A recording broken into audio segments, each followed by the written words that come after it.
ಇಲ್ಲಿ ಫಸ್ಟ್ ಆಗಿ ಈ ನಮ್ಮೂರಿನಲ್ಲಿ ಕನಿಕಾ ಮಹಲ್ನಲ್ಲಿ ಇದೇ ಫಸ್ಟ್ ಟೈಮ್ ಮಾಡಿರೋದು. ನಾಣ್ಯದ ಪ್ರದರ್ಶನ ಅಂತ ಮಾಡಿದ್ದಾರೆ. ನಮ್ಮ ಮಕ್ಕಳು ಎಲ್ಲಾ ಸ್ಕೂಲ್ ಮಕ್ಕಳು ಬಂದು ನೋಡ್ತಾ ಇದಾರೆ, ನಾವುಗಳು ನೋಡ್ತಾ ಇದೀವಿ. ತುಂಬಾ ಹಳೆ ಕಾಲದ್ದೆಲ್ಲ ಇಟ್ಟಿದ್ದಾರೆ.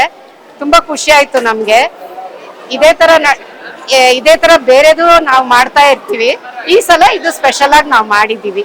ಮಕ್ಕಳಿಗೆಲ್ಲ ಗೊತ್ತಿರಲ್ಲ, ಮೊದಲು ಪ್ರೀವಿಯಸ್ ಎಲ್ಲ ಹೆಂಗಿದೆ ನಾಣ್ಯಗಳು ನೋಟುಗಳು ಎಲ್ಲ ಗೊತ್ತಿಲ್ಲ. ಜೊತೆಗೆ ಟೆಲಿಗ್ರಾಮ್ಸು, ಏರ್ಲೈನ್ ಟಿಕೆಟ್ಸು ಎಲ್ಲ ಇಟ್ಟಿದ್ದಾರೆ. ಇವ್ರ ಪೋಸ್ಟ್ ಕಾರ್ಡ್ಸ್ ಎಲ್ಲ ಇಟ್ಟಿದ್ದಾರೆ. ಅವೆಲ್ಲ ಮಕ್ಕಳು ನೋಡೇ ಇಲ್ಲ ಕೆಲವೊಬ್ರು. ಅದರಿಂದ ನಾವು ತೋರಿಸ್ಬೇಕು ಅಂತಾನೆ ಇದನ್ನ ಮಾಡಿದೀವಿ ಈ ಸಲ. ಮಕ್ಕಳು ತುಂಬಾನೇ ಖುಷಿಯಾಗಿ ನೋಡ್ತಾ ಇದ್ದಾರೆ. ಇಲ್ಲ, ಎಲ್ಲ ಎಕ್ಸ್ಪ್ಲನೇಷನ್ ಕೇಳ್ತಾ ಇದ್ದಾರೆ, ನಾವು ಕೊಡ್ತಾ ಇದ್ದೀವಿ. ನಮಗ್ ತಿಳಿದಷ್ಟು ನಾವು ಕೊಡ್ತಾ ಇದ್ದೀವಿ. ಈ ವಿಶೇಷ ಸಂದರ್ಭ ಅಂತ ಹೇಳಿದ್ರೆ ತಪ್ಪಾಗ್ಲಾರ್ದು. ಭವಿಷ್ಯದ ಯುವ ಪೀಳಿಗೆಗೆ ಇತಿಹಾಸ ಮರುಕಳಿಸುವಂತೆ ನೋಡುವಂತಹ ಹಳೆಯ ನಾಣ್ಯ ಮತ್ತು ನೋಟುಗಳನ್ನ ಇವತ್ತು ವಾಸವಿ ವಿದ್ಯಾನಿಕೇತನ ಟ್ರಸ್ಟ್ ಇಂದ ಆಯೋಜನೆ ಮಾಡಿದ್ದಾರೆ.